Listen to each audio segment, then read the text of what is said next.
镜头登来看宜兰苏澳的东澳里，因为沟仔设计甲排水的效果无好，20多冬来便若落大雨就会淹水，居民拢得家己贴沙包，也是安装闸水门。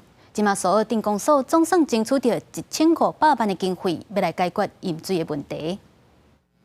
只要若落大雨，雨水就淹到半个恁仔才悬，民众爱赶紧一个出门口囤沙包，水才袂淹在厝内。宜兰苏澳镇东澳里，因为山顶集水区汇集的水流入水沟啊，水沟啊，阁袂啥通，定定淹水。这地真重无？袂，这地去哪里？ 淹水的问题困扰居民真久啊！民众除了囤沙包，也伫咧厝门口做水闸门。在地人讲，20年来只要是雨量超过70毫米就淹水，就把淹到腰才悬，出门拢唔敢走上远。为了要解决水沟啊未通淹水的问题，镇公所来会勘听民众的意见，看安怎解决。